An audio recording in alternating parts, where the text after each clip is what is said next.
So Is how it do we? changes of y over changes in x? Very good. Absolutely, absolutely correct. Absolutely, you are absolutely right. So gradient gradient of straight line, straight line. We can find, we have two coordinates, okay, two coordinates. So we can find out this gradient, if we remember, we use m for this one. M equals to y2 minus y1 over 2 minus x1, right? So, suppose we are taking this a and b, uh, a and b. So in this case, this is the x1, this is y1, this is x2, and this is y2. Okay.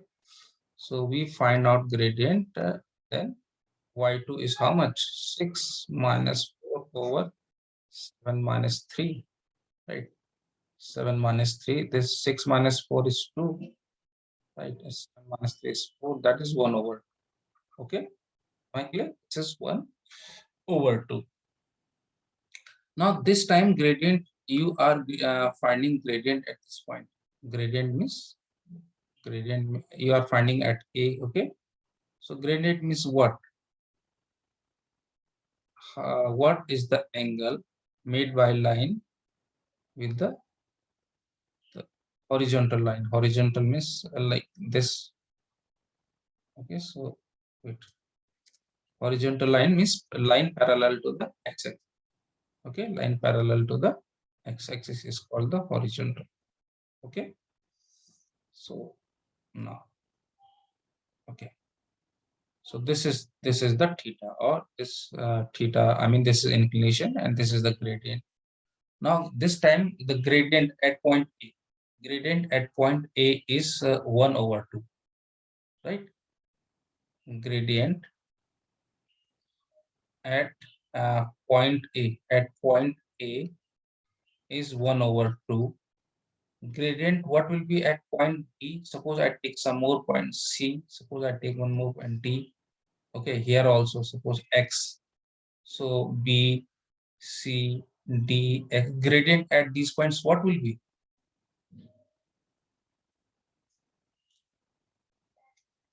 Yeah, guys, tell me what will be the gradient at these points? It will remain same.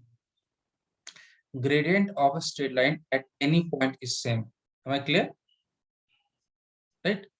Gradient of a straight line, right, is same at all points, no matter you are taking at either A or B or C or D, X. Okay, it will remain same. It will remain same, right? But there is a one thing. There is a one thing. We know that the gradient of straight line is same. Okay, so now suppose we don't have a straight line. We have a curve. Okay, I will make a curve. I will make a curve. Or yes, so this is okay. And suppose we have let me take a draw a circle over here. Circle. Okay. Okay, no, this circle we can take, or a part of circle we can take. Actually, I need a curve, suppose, and for the curve, suppose I'm taking this one.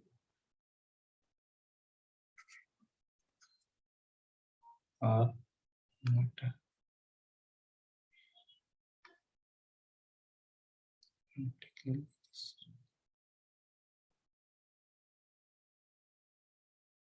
it's okay. Right, it's now. So yes, you have, suppose you have 2 points. Okay, you have 2 points. This is A and B points, point A and point. So when you can you tell me what will be the gradient? Okay, I will draw a straight line through point A and B. Then I think you will be able to know. Suppose same straight line, what we um, draw. earlier. Suppose it's the same straight line, it's almost same, right? So, yes. Yeah. Almost. Okay. So if same, the straight line is same and its coordinates are also same, its gradient are this. But what do you think? This is what I'm telling you. The gradient at point A is this one. Okay. And what do you think if we talk about the gradient of this is 1 point. This is 1 point on the circumference in this one. So what do you think whether, right? Whether the gradient will remain constant throughout the all points of the circumference of circle? No. No. Yes, very good. Because here different, here different. Okay. So we have a constant gradient in the straight line, but it is not in case of the in case of circle or curve. Okay, circle means what? Curve. It may be a this type of curve or something. So in case of curve, the gradient changes at every point. Gradient it changes every point. So you see, if we have to find out gradient for the this one, what we call straight line, we take 2 points and then we can find out. Okay, but what I'm telling you, in case of curve, gradient changes at every point. Right? If A is something else, suppose here something else, it's different. Okay, so in that, if we have to find out gradient at one point, that is A, at one point, how do we find out? So let's be understand. Okay, suppose look at this one. Coordinates of this A, coordinates of A I'm taking here, x and fx. Okay, why fx? Fx means y. Okay, when we talk about this one gradient, this fx means y. Okay, so fx means y. So we have a, this is x and this is x. It means this distance is x. Okay, and this distance is fx. That's why its gradient is sorry, its coordinate is x and fx. Now let's assume another point B, and suppose you just move this one h distance. You move h distance from here x to this h distance.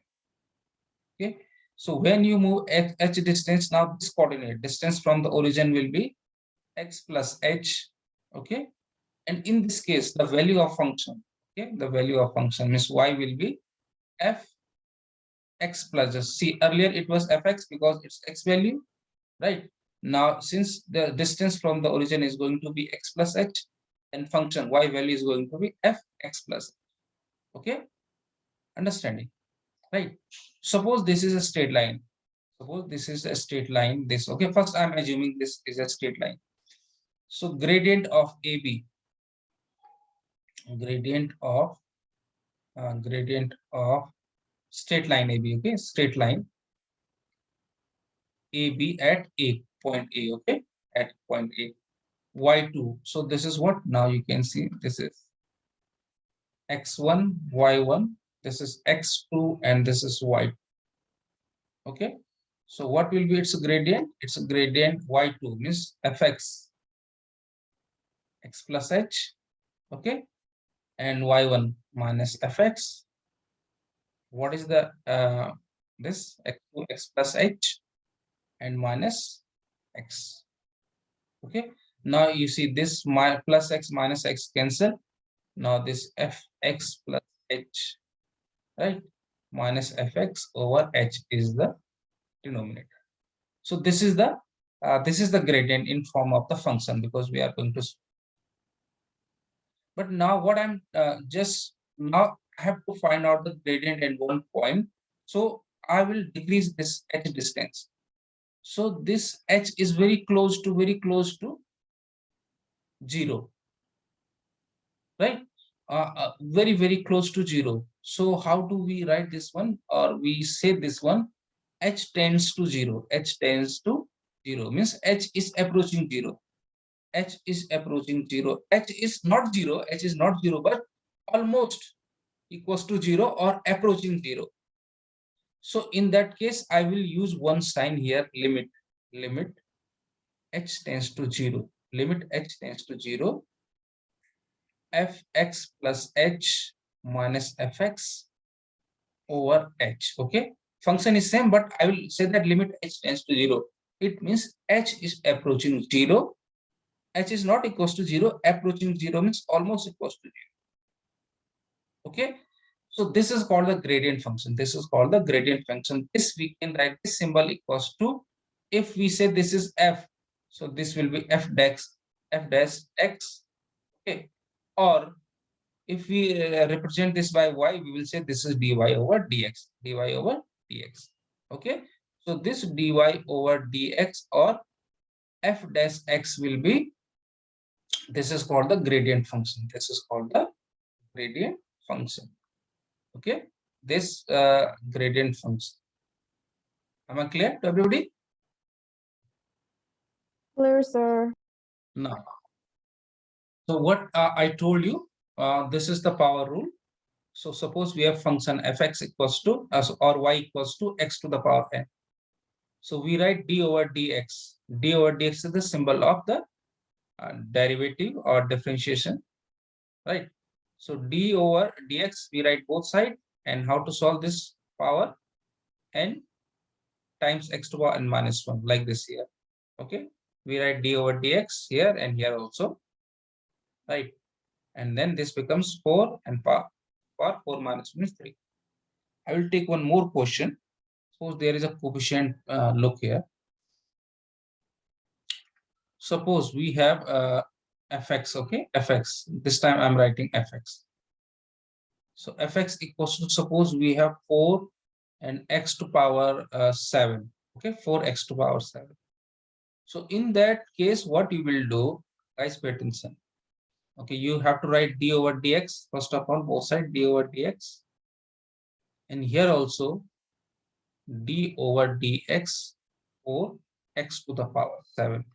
4x to the power 7. But now what thing you have to keep in your mind? Okay, this d over dx fx, this you can write f dash x. Okay, like in dy over dx, we were not writing y dash. Okay, so if you wish, you can write f dash x, or you can write as it is also. Okay, if you wish, you want to write d over dx fx, you want to write this as it is, you don't want to wish f dash x, you can continue with this one, but it is better if you go with this form to this form f dash. Okay, now pay attention here.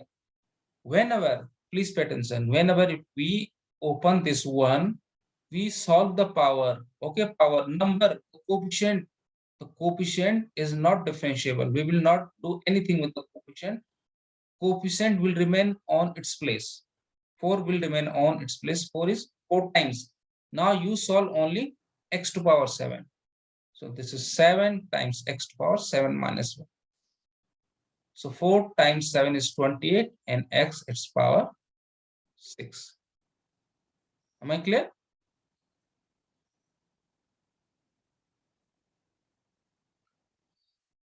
Clear, sir. Remaining power is 3 minus 1. One simple rule, very, very simple rule. You write, if you have x to power something, you write power multiplied by x, and power is reduced by 1. Always 1. Understand, Devila? Always reduced 1. Minus 1 will be always there. This is the formula. So this becomes, now you can solve this. This is 2. If you wish, you can simplify this one. Okay, you can simplify. This is 2 over 3. 2 over 3, and x to power 3 minus 1 means 2. Okay, this is the value of gradient function. Yeah. Okay, so we take Just like that, sir. yeah, just it's only this. Oh, It's a new concept, but you guys must focus. It's a new for you. Not difficult, but very technical. Yeah. It's technical, not once you understand. And power rule is simple. You have only simple. Only this is one thing you have, not more than this. Okay, now I will take one more question. For example, I'm taking one question. Question number 4. For example. Question number 4. These questions I'm taking from your book. Suppose you have y equals to 6x cube minus 3x square minus 3x square plus x. Okay, plus x. So now dy over dx. Okay, dy here. And what you have to do? Yes, it's very important. You have to write d over dx with each term. D over dx with each term. This you write d over dx with 6x cube. Okay, minus d over dx with 3x square and plus d over dx with x. This d over dx sign is distributive. Pay attention. There are 1, 2, 3 terms. So d over dx we are writing with 3 times with each term. And here, how do we solve it? 6 times, nothing with 6 because coefficient only x cube. So x cube just you did earlier. 3 times x to power 3 minus 1, or directly you can write 3x square, no problem. Okay, then minus 3. This is 2 plus power, original power, then power is reduced by 1. And it's, yeah, very good. It's no power means simply 1. No power means simply 1. It's power 1 minus 1. Right? X means what? X means x to power 1. Understanding? X means x to power 1. Now, so this is 6, 18. X square, 3 2 is 6. X to power 2 minus 1. And this is x to the power 0. This will be x to the power 0. Okay. So x to the power 0 means 1. So here you will write 1. Clear, guys? Y equals to x plus 5 and x plus 5. You can do this one. Okay. And then you can solve this one. Right. How to will you multiply this? You know, x plus x to x, then x to 5. Okay. And let's okay. So x to x means x square, and then x to 5 means 5x. Okay. And then x to 5, and then x to 5 to x and 5 to 5.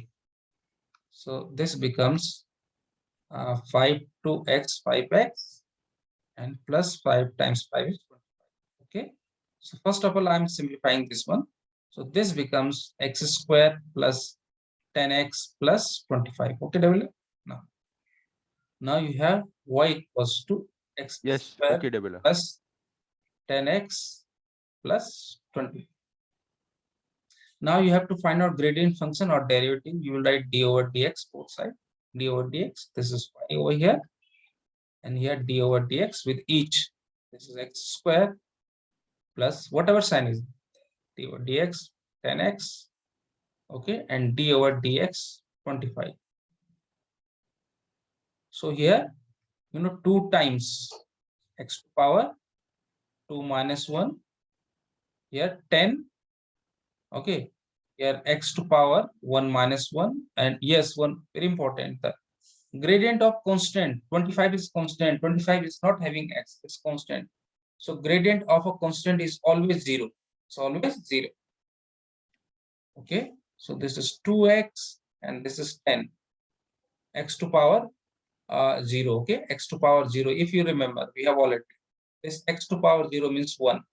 So here x to power 0. So this will be equals to 1. 10 times 1 is 10. And this is okay. So this is very important here. This line is very important. This line tells us this gradient. Gradient of a constant is always 0. Gradient function or derivative. Okay. gradient function or derivative of a constant is always 0, right? Is always 0. Okay, so this 25, this is a constant, so its derivative will always be 0.